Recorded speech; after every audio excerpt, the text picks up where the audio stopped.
Salve sentinelas! Aqui é o Universo Proibido. E hoje, a verdade vem à tona. Você já se perguntou como diabos o Wolverine voltou a ter garras de adamantium depois de perder tudo em The Wolverine? Porque não faz sentido. Ou melhor, não fazia, até agora. Esquece as teorias malucas de que o Magneto colou as garras de volta ou que ele achou um tubo de Super Bonder mutante. A explicação verdadeira está nos detalhes que a maioria ignorou, e tem uma implicação muito maior do que parece. Antes de continuar, um recado direto do nosso núcleo secreto. O canal está prestes a bater uma meta importante de inscritos, e seu apoio é mais do que só um clique. É um sinal claro de que você valoriza conteúdo que respeita sua inteligência geek. Ao se inscrever, você fortalece a resistência contra os roteiros preguiçosos e ajuda a manter esse universo em expansão constante. Então comenta aqui embaixo, de qual cidade e país você está assistindo esse vídeo? Quero saber até onde as garras do Logan estão alcançando. E sim, vou ler todos os comentários. Se esse conteúdo está te conectando com as verdades do multiverso, já deixa o like e entra para nossa linha secreta de inscritos. Tudo começou ali, na cena em que Yashida, o vilão mais traiçoeiro que já cruzou o caminho do Logan, levanta a espada de adamantium e corta as garras do Wolverine como se fossem madeira podre. Corte seco com trilha grave. É um dos poucos momentos em que o adamantium perde. E isso por si só já diz muito, porque até então as garras eram vistas como invencíveis. Mas o que essa cena realmente destrói não é só o metal. É a ilusão de que o Wolverine é intocável. Se você parar para rever The Wolverine, vai perceber o simbolismo ali. Yashida não queria apenas imortalidade. Ele queria arrancar a essência do Wolverine pela raiz. Ele sabia que a regeneração vinha do osso, do sangue, da dor. E quando ele corta as garras, ele tenta cortar esse passado também. A cena funciona como um tipo de ritual. É a morte simbólica do guerreiro blindado e a volta do animal primitivo. Mas tem um detalhe nisso que ninguém fala. A espada usada por Yashida não é qualquer lâmina. É feita do mesmo adamantium que cobre o esqueleto do Wolverine. Ou seja, é adamantium contra adamantium. Só que, em vez de se anularem, o impacto destrói uma parte do próprio legado do personagem. Isso nunca tinha acontecido antes em tela. E quando acontece, não é só uma perda física. É quase como se o filme dissesse: o Wolverine como você conhecia, morreu aqui. Só que aí vem a dúvida que todo fã ficou matutando por anos. Se as garras foram arrancadas nesse filme, como em Logan elas estão de volta? Porque ali não tem cirurgia, não tem reimplante, não tem Magneto fazendo mágica. Estão simplesmente lá, afiadas, prontas e tão letais quanto antes. E é aqui que a teoria verdadeira começa a ganhar forma. Mas para entender isso, a gente precisa voltar ao começo. Ou melhor, ao osso. Depois da queda, o que sobra é o instinto. Em The Wolverine, quando Logan perde as garras de adamantium, ele volta à forma mais crua que existe, o Bone Claw. Um estado que muita gente pensa que foi inventado ali, mas que na verdade é o ponto de origem do personagem. Nos quadrinhos e também no filme X-Men Origins Wolverine, descobrimos que as garras sempre foram parte da anatomia mutante dele. Não são próteses, não são armas implantadas. São extensões ósseas naturais, que só foram revestidas com adamantium durante o experimento do projeto Arma X. Quando Yashida corta fora esse revestimento, o que volta não é um plano B. É a forma primitiva.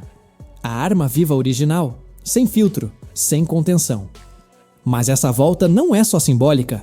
Ela tem implicações físicas profundas. Durante um tempo entre The Wolverine e Logan, Wolverine permanece com as garras de osso. Isso prova que seu fator de cura é mais do que regenerativo. Ele é adaptativo. Ele não só reconstrói o que foi perdido, ele se reorganiza a partir do trauma. É como se o corpo dissesse: o adamantium se foi, mas a arma continua. E tem mais um detalhe que passa batido por muita gente. Em The Wolverine, quando Logan enfrenta os ninjas e depois Yashida, ele já está enfraquecido. Seu fator de cura está instável. Mesmo assim, as garras ósseas retornam. Ou seja, o corpo dele, mesmo danificado, ainda prioriza a função de ataque. Isso não é só regeneração, é memória celular. A biologia mutante dele entende que garras são parte do todo, não um acessório. Só que esse estado não dura para sempre.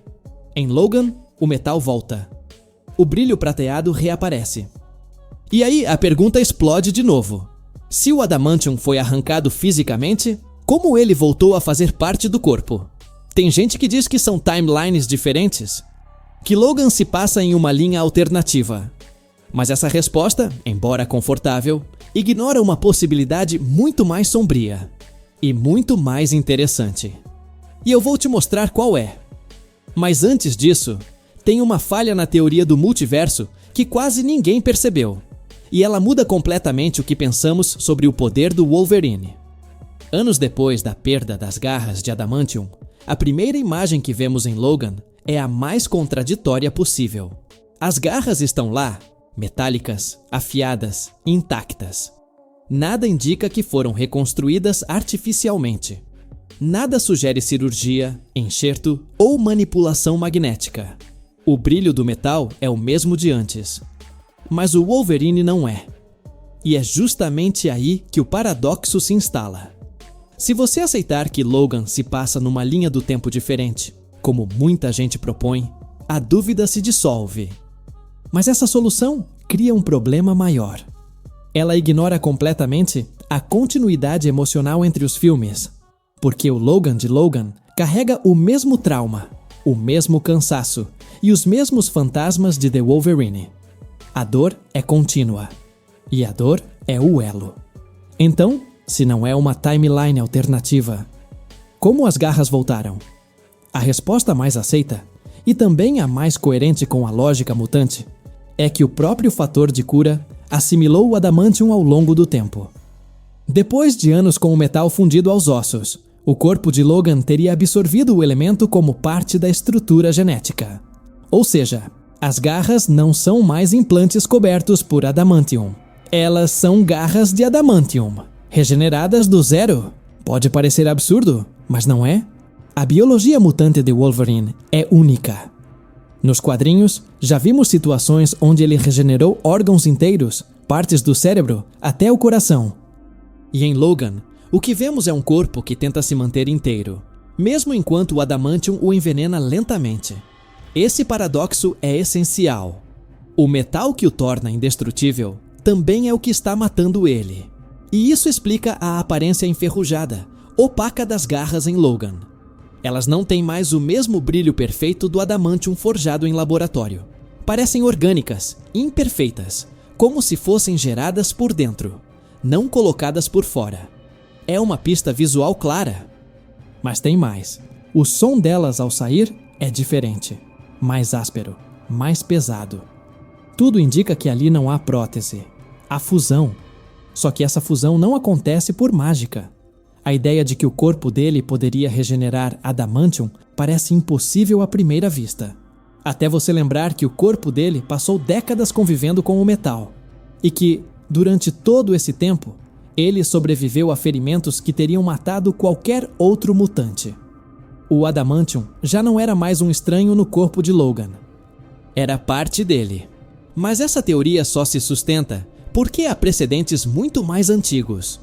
E eles estão nos quadrinhos. Inclusive, numa saga que quase ninguém revisita, mas que muda completamente o que pensamos sobre o que é regenerável e o que não é. Eu vou te mostrar ainda hoje, porque quando essa peça entra no tabuleiro, tudo começa a fazer sentido. Existe um conceito que poucos roteiristas ousam explorar no cinema, mas que os quadrinhos já abordaram várias vezes: mutações evolutivas de segunda geração. Não são mutações novas, são respostas do corpo a experiências extremas. E o Wolverine é talvez o maior exemplo disso. O fator de cura dele não é apenas uma habilidade regenerativa comum. Ele reprograma o corpo a partir do dano sofrido. A dor gera adaptação. A perda das garras revestidas de adamantium, portanto, não foi apenas uma mutilação. foi um estímulo evolutivo. O corpo entendeu que o adamantium já era parte de sua composição estrutural e, quando necessário, reproduziu essa estrutura. Essa hipótese se fortalece ainda mais quando lembramos que o esqueleto de Logan não foi removido. Apenas as garras foram cortadas. Ou seja, as células ósseas com resquícios de adamantium ainda estavam lá, espalhadas pelo sistema. Com o tempo, o fator de cura teria usado esse material restante como base para reconstruir as garras de forma autônoma. Não é alquimia, é biologia mutante. Nos quadrinhos, já vimos esse tipo de fenômeno. Em arcos como Enemy of the State, The Return of Weapon X e The End, o corpo de Wolverine supera limites que beiram o impossível. Desde regenerar após ter o coração arrancado até resistir a incinerações completas. Em muitos desses casos, há um padrão. O corpo não volta ao estado anterior. Ele evolui, adiciona camadas, corrige falhas, assume a forma mais eficiente possível para o momento. É exatamente isso que vemos em Logan. As garras voltam. Não como eram, mas como precisavam ser. Menos refinadas, mais pesadas, mais ligadas ao desgaste do corpo que as criou. E o detalhe mais simbólico disso tudo é que elas aparecem quando Logan está em seu estado mais frágil. O metal que um dia o fez invencível, agora o intoxica. Mas ainda assim, ele continua usando. Como se o corpo dissesse: eu sei que isso me mata, mas também é o que me mantém lutando. É uma espécie de simbiose trágica. E se você acha isso poético demais, é porque ainda não viu o que os quadrinhos fizeram com essa ideia lá atrás. Porque antes de Logan, antes de qualquer teoria de cinema, já existia um arco que mostrou o adamantium voltando.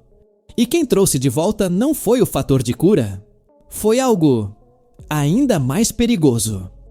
Em Wolverine Barboura 145, publicado em 1999, a Marvel entregou uma das viradas mais impactantes da mitologia do personagem.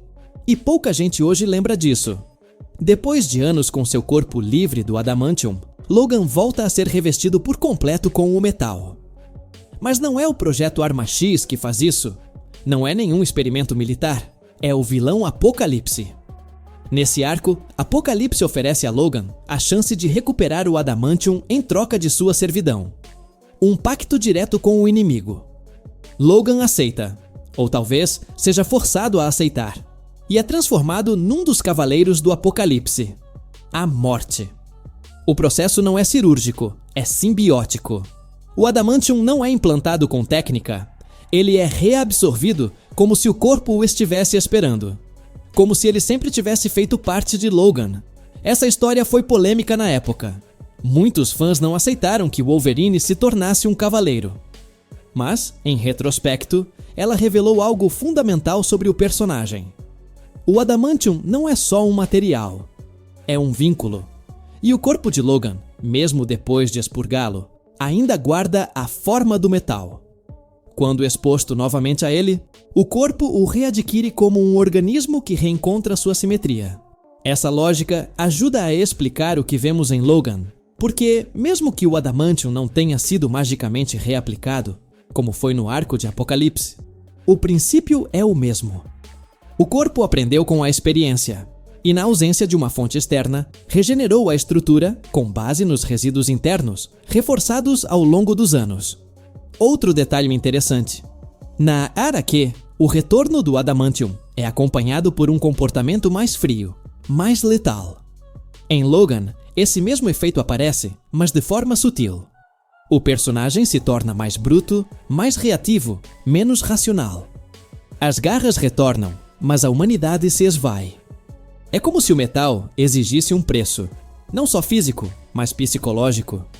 E se essa ideia parecer exagerada, lembra que o Logan de Logan já não é o mesmo homem dos outros filmes.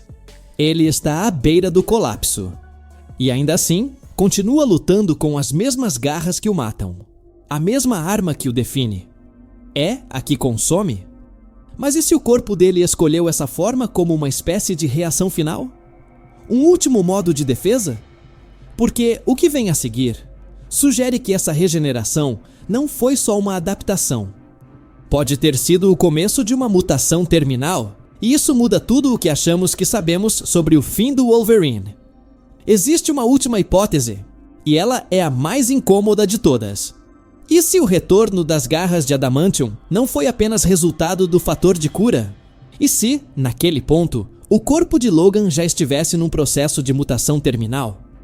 Um tipo de reação biológica final, em que o organismo, envenenado pelo próprio metal, tenta se adaptar de forma desesperada. Em Logan, fica claro que o Adamantium está matando ele lentamente. O sangue está mais escuro, o olhar mais apagado, a cicatrização mais lenta. Mas as garras estão lá. Não há tentativa de removê-las, nem de evitar o uso. Pelo contrário, quanto mais próximo do fim, mais violentamente ele recorre a elas. Isso sugere que o corpo já não sabe mais funcionar sem o metal. Ele se fundiu, literalmente. Essa fusão pode ser vista como uma forma de reboot biológico. Não no sentido clássico de reinício, mas de adaptação definitiva. Como se o corpo dissesse: se isso vai me matar, então vai morrer comigo. É por isso que as garras voltam. Não como um upgrade, mas como um reflexo do que o Wolverine se tornou. Um híbrido entre carne e metal, condenado pela arma que um dia foi sua maior vantagem. E se for esse o caso, então o retorno das garras não é uma resposta do fator de cura. É um sintoma da falência do sistema.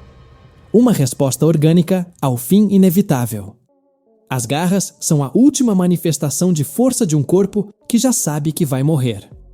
Essa interpretação adiciona uma camada trágica ao filme Logan, porque transforma a arma icônica do personagem, aquela que sempre representou resistência e brutalidade, em um marcador visual do colapso, e fecha o ciclo de uma forma melancólica, mas coerente. O homem que se tornou lenda termina sua jornada com as mesmas garras que o tornaram monstruoso. Agora enferrujadas, mais lentas, mas ainda mortais. E se isso não for uma despedida épica, eu não sei o que é. Agora me conta aqui nos comentários.